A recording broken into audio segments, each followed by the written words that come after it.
At 6:14 in the morning on day 59 of the war, 31 IRGC fast attack craft leave their moorings simultaneously from 3 Iranian ports. Iran's foreign minister is in Moscow. He arrived 4 hours ago. He met with Putin at midnight. At 2:09 in the morning, he transmitted a proposal through Pakistani mediators to Washington. 6 words that nobody in any government on earth expected to read on day 59 of the war. Iran offers to reopen the Strait of Hormuz. No nuclear agreement required. No preconditions. No complete lifting of the blockade. The single largest diplomatic concession Iran has made since February 28th. The proposal that every diplomat in every capital on earth woke up reading this morning. The proposal that oil markets responded to immediately, down 11% in 40 minutes. The proposal that the White House received at 3:44 in the morning and has been processing ever since. The proposal that is sitting on the president's desk right now at 6:14 in the morning, while 31 IRGC fast attack craft are leaving 3 Iranian ports at 55 knots and nobody in Washington knows they are moving yet. Nobody except one person. In the Strike Operations Center aboard USS Abraham Lincoln, Lieutenant Commander Yara Salehi noticed the port departures at 6:11 in the morning, 3 minutes before the formation-wide alert. She noticed them because she has been watching every Iranian port departure pattern since 1:44 in the morning, when something in the signals intelligence picture told her that the diplomatic proposal and the military picture were not telling the same story. The proposal said Iran was standing down. The military picture said something else entirely. At 1:44, she flagged an anomaly. IRGC fast attack craft at Bandar Abbas, Qeshm Island, and Abu Musa Island were not standing down. They were fueling. They were arming. They were running pre-departure checks in the middle of the night on the same morning their foreign minister was transmitting a peace proposal to Pakistani mediators in Islamabad. She filed a report at 1:49. She filed a second at 3:31. She filed a third at 5:14. All 3 came back the same way. The diplomatic situation is being assessed at the highest levels. Military posture assessments are on hold pending diplomatic developments. Do not escalate. She kept watching anyway. At 6:09 in the morning, the fueling at all 3 ports completed simultaneously. At 6:11 and 31 seconds, fast attack craft left their moorings. She picks up the formation circuit at 6:14 and 9 seconds. Not the watch officer circuit, not the combat information center circuit. The formation-wide circuit. All formation units, this is Lincoln EW. 31 fast attack contacts departing Bandar Abbas, Qeshm Island, and Abu Musa Island simultaneously. Bearing 019er, 271, and 247. Speed 55 knots. Approach geometry converges on the blockade enforcement line at 0622. This is not authorized. I say again, this is not an authorized Iranian government operation. The diplomatic proposal transmitted at 2:09 this morning was real. These boats were not part of it. Someone launched them anyway. All units, weapons-free surface engagement. The formation circuit is silent for 4 seconds. Then Rear Admiral Callaway's voice. All strike group units, this is Lincoln Actual. I have eyes on 31 contacts, 3 axes. Weapons free confirmed. And then 4 words that have never been spoken on a carrier strike group formation circuit in 59 days of war. God help us all. In just 8 minutes, everything in the Strait of Hormuz will have changed in a way that no diplomat in any capital on earth has planned for. To understand what is happening at 6:14 in the morning, you need to understand what 31 IRGC fast attack craft launched without Iranian government authorization on the morning of Iran's biggest diplomatic concession actually means. Because this is not Iran attacking the blockade. Iran's foreign minister is in Moscow. The proposal is in Washington. The Supreme Leader's office has not issued any military orders since 11:44 last night, when the fueling began at 3 ports simultaneously without authorization from any civilian authority in Tehran. What is moving through the Strait of Hormuz at 6:14 in the morning is not Iranian foreign policy. It is one man's decision. Brigadier General Hassan Mohammadi, commander of IRGC Naval District 3, Bandar Abbas. A man who has commanded IRGC naval forces in the Strait since 2019.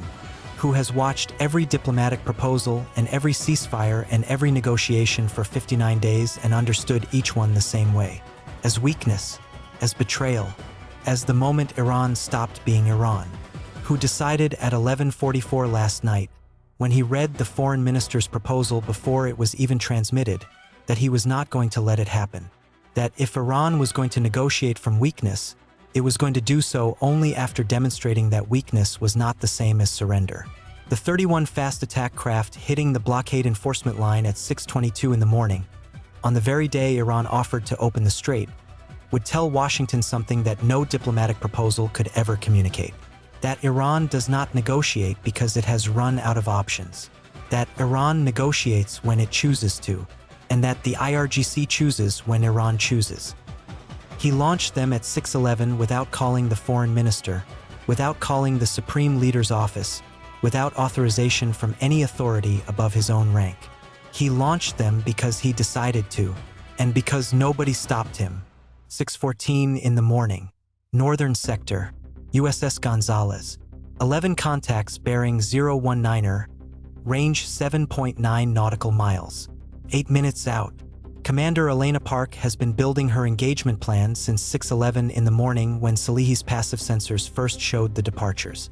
3 minutes of planning before the formation even knew what it was looking at. She does not think about what the contacts mean politically. She does not think about the proposal in Washington or the foreign minister in Moscow or the general in Bandar Abbas who decided this morning that peace was betrayal. She thinks about 11 contacts at 55 knots on bearing 019er and what it takes to stop them before they reach the blockade enforcement line. RIM 162 ESSM salvo at 6:14 and 19 seconds for missiles against the 4 lead contacts in the northern formation. 3 kills, 1 miss. The surviving lead contact executes an evasive turn and continues inbound. 3 more ESSMs. 2 kills, 1 partial hit. The partially hit craft loses propulsion at 31 knots. Still inbound. 5 contacts remaining in the northern sector. All still moving. -45 Malawian Quach's 5-inch gun at 6:15 and 31 seconds. First round, hit, stops. Second round, hit, stops. Third round, miss. Fourth round, hit, stops. 3 gun kills in 27 seconds. 2 contacts remaining in the northern sector, both inside 4.1 nautical miles, both at 55 knots. 3 minutes and 44 seconds from the enforcement line. 6:14 in the morning, western sector, USS Bulkley, 11 contacts bearing 271, range 8.1 nautical miles. Commander Elena Webb has the western contacts simultaneously with Park's ESSM salvo. ESSM salvo at 6:14 and 22 seconds. 3 kills, 2 misses. Gunfire at 6:15 and 44 seconds. 2 kills in 19 seconds. 6 contacts remaining. The western approach geometry is the hardest in the engagement. The fire control solutions are building against vectors the formation has never precalculated because bearing 271 has never been the primary threat axis. The solutions are slower. The contacts are faster. Webb authorizes the phalanx at 6:16 and 11 seconds against the 3 lead surviving contacts inside 3.9 nautical miles. 3 burst sequences, 2 kills, 1 miss. The surviving contact executes an evasive turn. The phalanx reacquires in 0.7 seconds. 2 more bursts. Hit. Stops. 3 contacts remaining in the western sector. All 3 inside 3.2 nautical miles. 3 minutes and 2 seconds from the enforcement line. 6:14 in the morning. Southern sector. USS Nitsa. 11 contacts bearing 247. Range 8.4 nautical miles. Commander Aaron Webb has the southern contacts before Callaway even finishes his transmission. The southern sector is the worst geometry in the engagement. Bearing 247 puts USS Nitsa at the maximum distance from both other ships on the enforcement line. If Nitsa runs out of interceptors in the southern sector, no other ship can reach bearing 247 in time to support. Iran chose bearing 247 for exactly this reason. Brigadier General Mohammadi spent 59 days watching the blockade enforcement line's defensive geometry. He understood bearing 247. He built 11 boats around it. ESSM salvo at 6:14 and 17 seconds. For missiles, 2 kills, 2 misses. The southern geometry produces the worst first salvo performance of the 3 sectors. 3 more ESSMs, 2 kills, 1 partial hit. 5 contacts remaining in the southern sector, all still moving. Gunfire at 6:15 and 39 seconds. The -45 Malawian Quaches takes the 2 lead contacts. First round, hit, stops. Second round, hit, stops. 3 contacts remaining in the southern sector, all 3 inside 4.6 nautical miles. NHTSA's ESSM inventory is running critically low. The southern sector's degraded geometry has required more shots per kill than either other sector. The Math Mohammadi built around Bearing 247 is doing exactly what he designed it to do. Webb transmits at 6:17 and 44 seconds. NHTSA to formation. ESSM critical. 3 contacts, southern sector, inside 3.1 nautical miles. Requesting fire support, Bearing 247. Park looks at her northern sector display. 2 contacts remaining. Both stopped by gunfire in the last 40 seconds. The northern sector is clear. She has -45 Malawian Quaches capacity. She has been tracking Bearing 247 on her secondary display since 6:14 in the morning because she has run this engagement before. She knows what Bearing 247 does to NHTSA's inventory rate. She built the maximum range gun solution to Bearing 247 from Gonzalez's position at 6:14 and 31 seconds. 22 seconds after Callaway confirmed weapons free. She fires at 6:17 and 51 seconds. 7 seconds after NHTSA's transmission.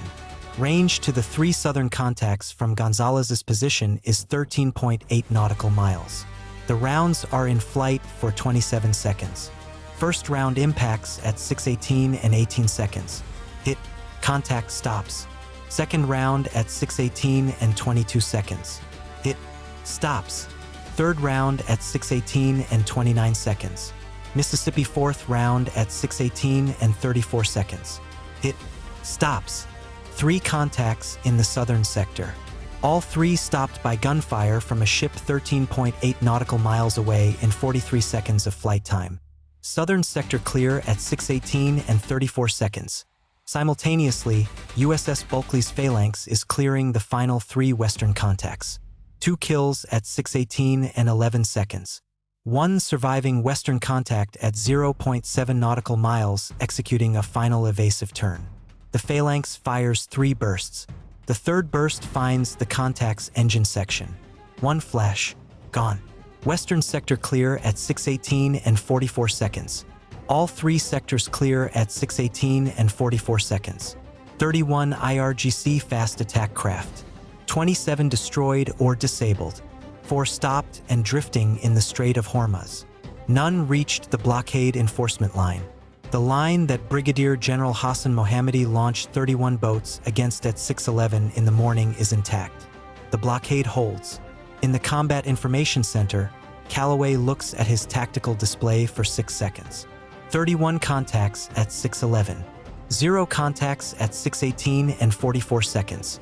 7 minutes and 44 seconds. 3 destroyers. 3 simultaneous engagements. 1 clear sector providing gun support to 1 critical sector at 13.8 nautical miles. He picks up the circuit to Salihi.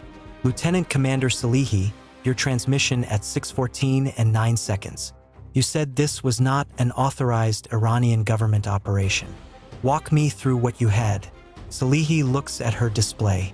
The fueling anomaly at all 3 ports beginning at 11:44 last night. The 3 reports between 1:49 and 5:14 in the morning. All 3 logged and noted pending diplomatic developments. The 31 simultaneous departures at 6:11 that told her in 11 seconds everything she needed to know.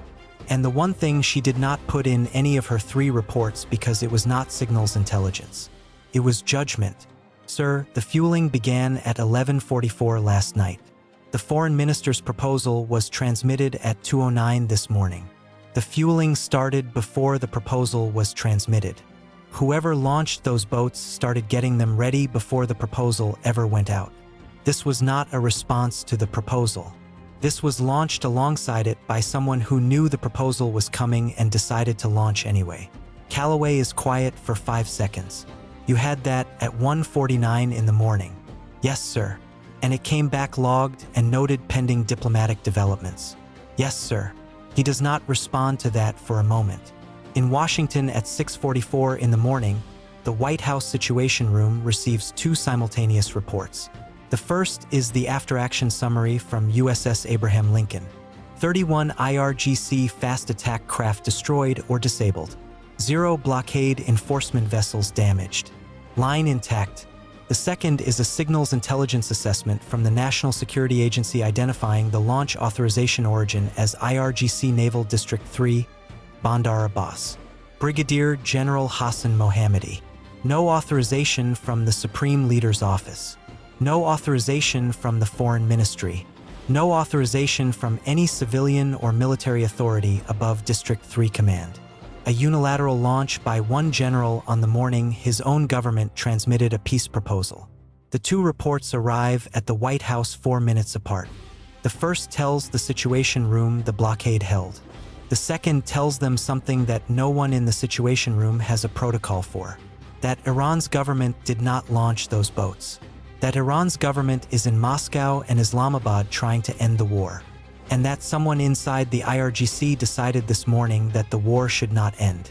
At 7:09 in the morning, Iranian state media broadcasts a statement from the Supreme Leader's office. The statement does not mention the fast attack craft. It does not mention Brigadier General Mohammadi. It does not mention the engagement in the Strait at 6:14 in the morning. It reaffirms the foreign minister's proposal. It states that Iran's offer to reopen the Strait remains on the table.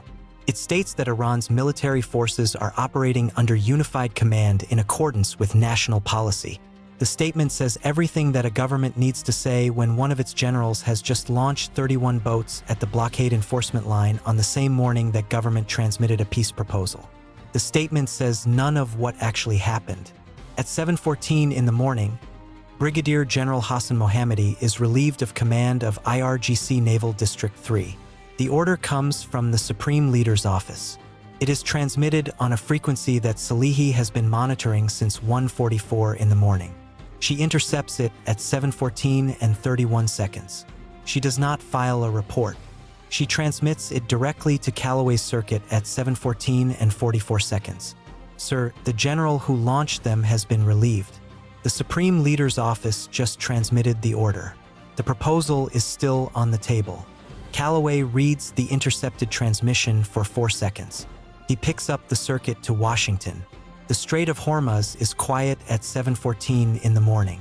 For drifting fast attack craft are the only evidence that 31 boats launched at 6:11. The blockade enforcement line is intact. The proposal is in Washington. The foreign minister is in Moscow. The general is relieved. And somewhere in a command facility in Bandar Abbas, a man who decided this morning that peace was betrayal is learning what every soldier eventually learns. That wars end. That the people who decide they should not end are always the last to understand why they do. Iran offered to reopen the strait this morning. The IRGC's District 3 commander launched 31 boats at the enforcement line on the same morning. The boats failed. The proposal stands. And the lesson that Day 59 produced in the Strait of Hormuz at 6:14 in the morning is the one that costs the most to learn in any war. That the most dangerous moment is never the moment the enemy attacks. It is the moment someone on one side decides that the war should continue after both sides have already decided that it should not. 31 boats. 7 minutes and 44 seconds. One general's decision. The strait is quiet now. The proposal is still on the table. And the blockade line that Brigadier General Hassan Mohammadi launched 31 boats against at 6:11 in the morning is still there. Still holding. Still waiting for the answer that is now one general's relieved command closer to arriving.